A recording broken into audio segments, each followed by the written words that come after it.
Welcome to all of the students of BSc first year class in online platform of Shri Vishwanath group of institutions Kalan Sultanpur. मैं doctor Sanjay Verma आप सभी का BSc first year की organic chemistry के class में स्वागत और अभिनंदन करता हूं। ठीक है, तो आज चूँकि मुझे ये दायित्व मिला है कि आपके इस वर्ष के केमिस्ट्री के सेकंड पेपर के बारे में आपको ज्ञान जो भी है पढ़ाना है मुझे, तो उसके लिए आपको सबसे पहले मैं चाहूँगा कि आप लोग थोड़ा सा पाठ्यक्रम के बारे में, जो कि इस वर्ष का आपका पाठ्यक्रम है, उसके बारे में थोड़ा सा आप समझ लें। ठीक है, तो पाठ्यक्रम की बात करें तो पाठ्यक्रम आपका बेसिक जो है वो अगर हम चैप्टर वाइज देखें तो नियर अबाउट 6 चैप्टर्स में आपका बढ़ता है। अगर यूनिट की बात करें तो वहाँ पर 4 यूनिट्स जो हैं वो आपके सिलेबस में हैं। ठीक है, तो चैप्टर वाइज हम देख लेते हैं कौन कौन से चैप्टर्स आपके इस वर्ष के सिलेबस में रहेंगे ऑर्गेनिक केमिस्ट्री के। ठीक है, तो हम शुरू करते हैं सिलेबस से, क्योंकि सिलेबस का जो इंट्रोडक्शन होता है वह कहीं ना कहीं आपको उस पेपर के बारे में क्या पढ़ना है या आप उस पेपर के बारे में कैसे सोचते हैं उसको इस्टेब्लिश करता है आपके दिमाग के अंदर। ठीक है, तो हम सबसे पहले शुरू करते हैं चैप्टर 1 जो आपका है होगा आपके सिलेबस में। ये है आपका सिलेबस। ठीक है, चैप्टर 1 जो है वो आपका है structure and chemical bonding. Structure and chemical bonding, हम कह सकते हैं कि ऑर्गेनिक मॉलिक्यूल के अंदर जो स्ट्रक्चर होता है उसका और उसके अंदर जो बॉन्ड्स पाए जाते हैं उनके बारे में डिटेल में कुछ कॉन्सेप्ट्स जो हैं वो आपको इस चैप्टर के अंतर्गत पढ़ने होंगे। ठीक है, इसके बाद अगर हम चैप्टर 2 की बात करें तो चैप्टर 2 में आपका रिएक्शन मैकेनिज्म, किसी भी ऑर्गेनिक रिएक्शन के अंदर जो उसकी मैकेनिज्म होती है यानी जो पैथवे होता है, उस पैथवे के माध्यम से किस तरीके से हम उसकी रिएक्शन मैकेनिज्म को या उस रिएक्शन को समझते हैं, उन सभी चीज़ों में कौन कौन से ऐसे पॉइंट्स होते हैं जिनको डील करता है आपका ये chapter number 2, that means reaction mechanism. इसके बाद बात करें अगर हम चैप्टर नंबर 3 की, तो चैप्टर नंबर 3 जो है ये आपका रूटीन कंपाउंड स्टडी का है, जिसमें आपके हाइड्रोकार्बन्स जैसे आपका एल्केन की स्टडी की गई है। और एल्केन की स्टडी में जनरली हम उसके जो प्रिपरेशन मेथड्स होते हैं या उसकी जो केमिकल प्रॉपर्टीज़ होती हैं या फिजिकल प्रॉपर्टीज़ होती हैं उनके माध्यम से करते हैं। तो चैप्टर नंबर 3 में आपको एल्केन्स के बारे में पढ़ना है। ये एक हाइड्रोकार्बन होता है और इसी के डायरेक्ट फॉर्म में साइक्लोएल्केन की बात करें तो ये भी आपका इसके अंतर्गत आएगा। ठीक है, नेक्स्ट आपका चैप्टर नंबर 4 है जो कि ऑर्गेनिक मॉलिक्यूल्स के अंदर जो 3 डायमेंशनल अरेंजमेंट होते हैं उन अरेंजमेंट्स की जानकारी आपको देता है। और ये चैप्टर जो है वो आपका स्टीरियोकेमिस्ट्री के नाम से जाना जाएगा। स्टीरियो केमिस्ट्री, इस चैप्टर के माध्यम से हम ऑर्गेनिक मॉलिक्यूल्स के अंदर जो उनका 3 डायमेंशनल अरेंजमेंट होता है या जो बॉन्ड्स होते हैं वो किस तरीके से अरेंज हैं अराउंड द कार्बन एटम, और उनमें से कौन कौन से आइसोमर्स या एक तरीके से जो डिफरेंट ऑप्टिकल फॉर्म्स होती हैं उनके बारे में वो क्या होती हैं, कैसे उनका ओरिजिनेशन होता है, क्या कॉन्सेप्ट्स उसमें होते हैं, उसके बारे में आप डिटेल में स्टीरियोकेमिस्ट्री में पढ़ेंगे। ठीक है, इसके बाद अगर चैप्टर नंबर 5 की बात की जाए तो चैप्टर नंबर 5 भी आपका रूटीन स्टडी है हाइड्रोकार्बन की, जिसमें जो सेकेंड क्लास आपका आता है एल्केन के बाद एल्कीन। एल्कीन हो जाएगा, अदर जो है वो आपका साइक्लोएल्कीन। दूसरा अगर नेक्स्ट की बात करें तो साइक्लोएल्कीन में ही एक अदर एल्कीन पार्ट देखें तो डाईइन होता है, या फिर हम इसको एक और होता है जो आपका थर्ड वन है एल्काइन। ठीक है, तो इन कंपाउंड्स की स्टडी करेंगे, इनके नेचर और इनकी प्रिपरेशन, इनकी केमिकल प्रॉपर्टीज़, इनकी फिजिकल प्रॉपर्टीज़ के बारे में आपको चैप्टर नंबर 5 के माध्यम से पढ़ना होगा। इसके बाद अगर हम चैप्टर नंबर 6 की बात करें तो चैप्टर नंबर 6 जो है वो आपका एरोमेटिक कंपाउंड के बेस्ड पे लिया गया है। इसमें आपको एरोमेटिसिटी और एरीन्स जो होते हैं इनके बारे में डिटेल में पढ़ना है। तो चैप्टर नंबर 6 जो हो जाएगा आपका एरोमेटिसिटी एंड एरीन्स। ये एरोमेटिसिटी एक करेक्टरिस्टिक होती है। जनरली एरोमेटिक जो 6 मेंबर्ड या जो साइक्लिक रिंग होती हैं जिनके अंदर पाई डिलोकलाइजेशन होता है, पॉसिबल होता है, उनकी एक करेक्टरिस्टिक होती है एरोमेटिसिटी। तो इसके बारे में आपने इंटरमीडिएट में भी पढ़ा होगा, यहाँ पे भी थोड़ा सा और जस्टिफाइड ढंग से आपको पढ़ना है। एरीन्स क्या होते हैं, एरीन किन कंपाउंड्स को कहा जाएगा, उन सब के बारे में आपको इसमें डिटेल में पढ़ने का मौका मिलेगा। इसके बाद एक और चैप्टर है, चैप्टर नंबर 7। इस चैप्टर में आपको एल्किल हैलाइड्स यानी derivative of hydrocarbon, halogen derivative of hydrocarbon जो है वो आपको पढ़ना होगा। That means alkyl halides.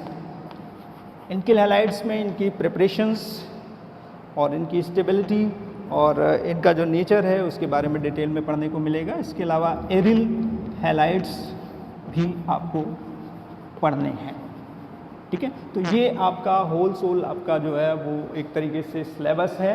इसकी अगर हम 4 यूनिट्स की बात करें तो 4 यूनिट्स में आपका जो पहली यूनिट है, इस यूनिट में आपके पहले 3 चैप्टर्स जो हैं वो आते हैं यूनिट 3 यूनिट 1 में। तो ये आपका यूनिट 1 हो जाएगा। इसके बाद स्टीरियो केमिस्ट्री को सेपरेट एज ए यूनिट यहाँ पे रखा गया है, तो आपका ये यूनिट नंबर 2 हो जाएगा। इसी तरह अगर हम 3rd यूनिट की बात करें तो उसमें आपका एल्कीन जो है वो आपका साइक्लोएल्कीन, डाइईन, इनको रखा गया होगा, ठीक है।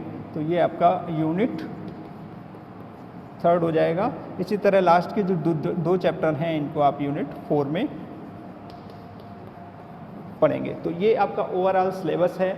अगर इस सिलेबस के मार्किंग सिस्टम की बात की जाए तो ये आपके होल जो आपका केमिस्ट्री का सेकेंड पेपर है, चूँकि तो ये से लगभग 50 मार्क्स का कंट्रीब्यूशन जो है वो इसका रहता है। और अगर हम यूनिवर्सिटी के एग्ज़ाम पैटर्न की बात करें तो एग्ज़ाम पैटर्न में इन सभी टॉपिक्स से कुल मिला के 100 मल्टीपल चॉइस क्वेश्चंस आपके लिए होंगे और ईच जो क्वेश्चन होगा वो नियर अबाउट हाफ मार्क्स का पड़ेगा, ठीक है। तो इस सिलेबस के आधार पे आपके इस वर्ष के पाठ्यक्रम को डिसाइड किया गया है। ये पाठ्यक्रम हम आपको सत्र में जो है पूरे सत्र में इसी पाठ्यक्रम में आपके जो स्टडी है वो फिक्स रहेगी, ठीक है। चलिए, तो ये आपका पाठ्यक्रम स्टडी हो गया। इसके बाद अगर हम बात करें आपके पेपर की यानी कि ऑर्गेनिक केमिस्ट्री की, तो ऑर्गेनिक केमिस्ट्री में आपकी क्या सोच होती है उसको पढ़ते समय ये बहुत ही इम्पॉर्टेंट चीज़ होती है, ठीक है, क्योंकि उसी पे आपका पूरा का पूरा इंटरेस्ट जो है वो डिपेंड करता है, ठीक है। तो आज चूँकि पहला दिन है आपकी क्लास का इस पेपर में, तो सबसे पहले हम कुछ जो जनरल चीज़ें होती हैं उनके बारे में डिस्कस करेंगे। जैसे सबसे चीज़ जो आपका बेसिक कॉन्सेप्ट है, आपको ऑर्गेनिक केमिस्ट्री के बारे में क्या आपका सोचना है या इसकी जो डिफिनीशन है उसको आप किस तरीके से लेते हैं। तो जिन बच्चों को नहीं समझ में आई है वो लोग फिर से समझ लीजिए। ऑर्गेनिक केमिस्ट्री एक तरीके से study of carbon and it's derivative को कहा जाता है, ठीक है। बहुत ही सामान्य शब्दों में अगर हम कहें तो कार्बन और उसके डेरिवेटिव यौगिकों का अध्ययन ऑर्गेनिक केमिस्ट्री या कार्बनिक रसायन कहलाता है, ठीक है। तो अगर हम बात कर रहे हैं कार्बन की और कार्बन के डेरिवेटिव्स की, तो हमें सबसे पहले कार्बन को अच्छे से जानने की ज़रूरत है, क्योंकि अगर आप ध्यान से देखें तो कार्बनिक जो आपके ऑर्गेनिक कंपाउंड्स होते हैं उसमें मोस्ट ऑफ में जो है वो कार्बन स्केलेटन होता है और उनकी जो रिएक्टिविटी है या जो उनके बॉन्डिंग का तरीका है वो सब कुछ होल सोल आपके कार्बन पे ही डिपेंड करेगा। इसलिए थोड़ा सा आपको हम कार्बन के बारे में बताते हैं और थोड़ा सा आप अपनी जानकारी को साझा करते हैं, ठीक है। तो कार्बन का अगर हम बात करें तो कार्बन का जो एटॉमिक नंबर होता है ये 6 होता है, ठीक है। अगर हम एटॉमिक मास की बात करें तो एटॉमिक मास या जिसको हम परमाणु भार कहते हैं वह आपका 12 होता है, ठीक है। तो परमाणु भार से हमें बहुत ज़्यादा डिटेल में इसके बारे स्ट्रक्चर के बारे में जानकारी नहीं मिलती है। अगर हम किसी एलिमेंट के स्ट्रक्चर की बात कर रहे हैं तो उसको समझने के लिए हमारे पास उसका एटॉमिक नंबर होना चाहिए। अगर हम एटॉमिक नंबर हमें पता है कि कार्बन का 6 है तो उस 6 में क्या क्या चीज़ें हमें निकालनी है उसको हमें समझना होगा। एटॉमिक नंबर 6 का मतलब है कि उसके पास जो इलेक्ट्रॉनों की संख्या है, यानी नंबर ऑफ इलेक्ट्रॉन जो हैं वो उस एटम के पास एटॉमिक नंबर के इक्विवेलेंट होते हैं। सेम टाइम में हम कह सकते हैं कि इतने ही नंबर ऑफ प्रोटॉन्स जो हैं वो उस एटम के न्यूक्लियस में पाए जाएंगे, यानी equal to number of protons. ठीक है। अब अगर हम बात करें किसी एलिमेंट की रिएक्टिविटी की, तो चूँकि जो नंबर ऑफ प्रोटॉन्स हैं या जो प्रोटॉन का एग्जिस्टेंस है वो सेंटर पार्ट में न्यूक्लियस के अंदर होता है, उनका बाहरी इन्वायरमेंट से यानी सराउंडिंग एनवायरनमेंट से किसी भी प्रकार का कोई डायरेक्ट रिलेशन या डायरेक्ट टच नहीं होता है, जिसकी वजह से हमें नंबर ऑफ प्रोटॉन्स से केमिकल रिएक्टिविटी या उसके स्ट्रक्चर के बारे में बहुत ज़्यादा सोचने की ज़रूरत नहीं है। चूँकि अगर हम बात कर रहे हैं इलेक्ट्रॉन की, तो इलेक्ट्रॉन चूँकि बाहरी इन्वायरमेंट में पाए जाते हैं और सीधे सीधे एक तरीके से किसी सराउंडिंग की बात करें, सराउंडिंग में जो दूसरे एलिमेंट्स होते हैं उनके टच में रहते हैं। ठीक है। तो हमें बेसिकली जो फोकस करना है वो नंबर ऑफ इलेक्ट्रॉन्स पे फोकस करना है। तो अगर कार्बन के केस में देखा जाए तो यहाँ पे 6 इलेक्ट्रॉन्स हैं। ठीक है। और अगर हम इनका इलेक्ट्रॉनिक कॉन्फ़िगरेशन लिखें, ठीक है, क्या लिखें, इलेक्ट्रॉनिक कॉन्फ़िगरेशन।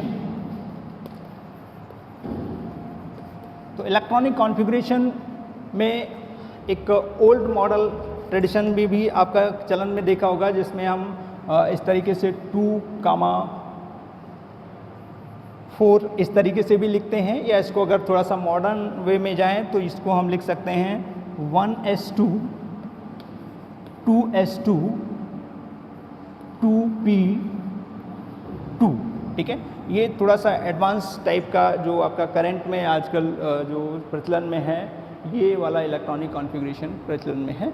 तो अगर हम कार्बन के इलेक्ट्रॉनिक कॉन्फ़िगरेशन की बात करें तो यहाँ इस तरीके से 1s2 2s2 2p2 के रूप में इसको दिखाया जाएगा। और यहाँ इस इलेक्ट्रॉनिक कॉन्फ़िगरेशन की मदद से हमें क्या क्या पता चलता है, ये फाइंडिंग्स या जो इसकी जानकारी निकालना आता होना चाहिए कि किसी भी इलेक्ट्रॉनिक कॉन्फ़िगरेशन की मदद से हमें कौन कौन सी जानकारियाँ जो हैं वो मिल जाती हैं उस एटम या उस एलिमेंट के बारे में। ठीक है। तो इलेक्ट्रॉनिक कॉन्फ़िगरेशन आपका कार्बन का यहाँ पे लिखा हुआ है 1s2 2s2 2p2। इससे हमें पहली क्या इन्फॉर्मेशन मिलती है कि इसमें टोटल इलेक्ट्रॉनों की संख्या 2 2 4 2 6 है। ठीक है। लेकिन इन 6 इलेक्ट्रॉनों में से अगर हम बाहर के इलेक्ट्रॉनों की बात करें तो बाहरी इलेक्ट्रॉनों में सेल नंबर 2 यानी जो आपका कोष संख्या 2 है उसमें आपके 2 और 2 4 इलेक्ट्रॉन पाए जाते हैं। और वो चारों इलेक्ट्रॉन में से अगर हम उपकोष की बात करें तो 2 s उपकोष में रहते हैं और 2 p उपकोष के अंदर या सबसेल के अंदर पाए जाते हैं। तो इसमें जो वैलेंस सेल होगी कार्बन के अंदर,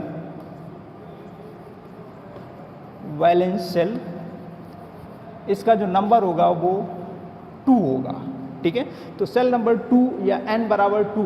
ठीक है। वैलेंस सेल को हम स्मॉल n से भी रिप्रेजेंट करते हैं। ठीक है। ये 2 सेल हैं, दूसरी सेल में यहाँ पे एग्जिस्टेंस है।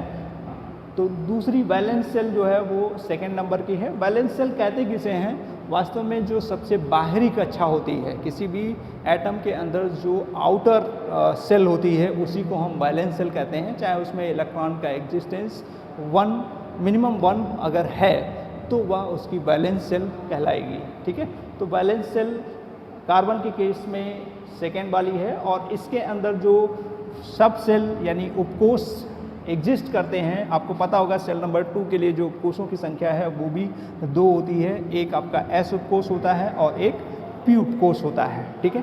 तो अगर हम फिलिंग को देखें तो इसका अगर हम ऑर्बिटल डायग्राम बनाते हैं तो इसमें s जो ऑर्बिटल है इसमें सिंपली एक बॉक्स रहता है, जबकि p ऑर्बिटल को हम 3 छोटे छोटे और p सबसेल को 3 छोटे छोटे ऑर्बिटल के रूप में इस तरीके से दर्शाते हैं। अगर हम इलेक्ट्रॉन की फिलिंग करें तो यहाँ पे 2s2 है चूँकि, तो यानी कि 2 इलेक्ट्रॉन अपोजिट स्पिन में यहाँ पे इस तरीके से भरे होंगे। इसी तरह अगर हम p ऑर्बिटल की बात करें तो वहाँ पे चूँकि 2 ही इलेक्ट्रॉन है और कैपेसिटी इसकी 6 इलेक्ट्रॉन की है, तो यहाँ पे जो इलेक्ट्रॉन भरे जाएंगे वो कुछ इस तरीके से पैरेलल स्पिन के साथ अलग अलग ऑर्बिटल में भरे जाएंगे। तो ये आपका कार्बन का स्थिति है। ठीक है। और अभी भी अगर हम कार्बन के ऑक्टेट की बात करें तो ऑक्टेट आपका वैलेंस सेल का ऑक्टेट कंप्लीट होने के लिए जो इलेक्ट्रॉन की रिक्वायरमेंट है इस कार्बन एटम को, वो आपका कम से कम 4 इलेक्ट्रॉन और चाहिए, क्योंकि जब ये 4 इलेक्ट्रॉन मिल जाएंगे तो ये टोटल जो वैलेंस सेल होगी वो 8 इलेक्ट्रॉन की हो जाएगी। That means it achieve the stability, एक स्पेशल टाइप की स्टेबिलिटी अचीव कर लेगी। इसकी जो एनर्जी वैल्यू है वो कम हो जाएगी। ठीक है, एनर्जी वैल्यू कम होने का मतलब स्टेबल होना। ठीक है, इस चीज़ को भी आप अपने जेन्युइन फैक्ट्स में शामिल कर लीजिए कि जो एनर्जी और स्टेबिलिटी दो चीज़ें होती हैं। अगर एनर्जी बढ़ रही है तो सिस्टम या जो मॉलिक्यूल है वो आपका अनस्टेबल हो रहा होगा। अगर एनर्जी घट रही है it means that system goes to towards stability. ठीक है, तो ये आपका हो जाएगा।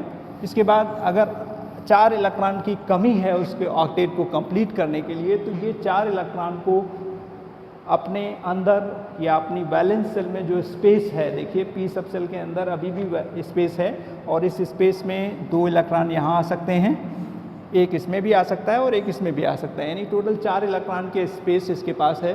और इसी 4 इलेक्ट्रॉन की कमी की वजह से कार्बन एटम डिफरेंट या सिमिलर एलिमेंट्स के साथ जुड़ के अपनी जो रिक्वायरमेंट है 4 इलेक्ट्रॉन की वो कंप्लीट करता है। उसके लिए वह different type of chemical bonds भी बनाता है, कई बार आयनिक बनाता है, कई बार कोवैलेंट बनाता है, कोई बार जो है वो कोऑर्डिनेट बॉन्ड्स में भी पार्टिसिपेट करता है। ठीक है, तो चलिए थोड़ा सा बात करते हैं कि जो कार्बन के अंदर एटॉमिक ऑर्बिटल्स पाए जा रहे हैं इनके शेप की बात करते हैं।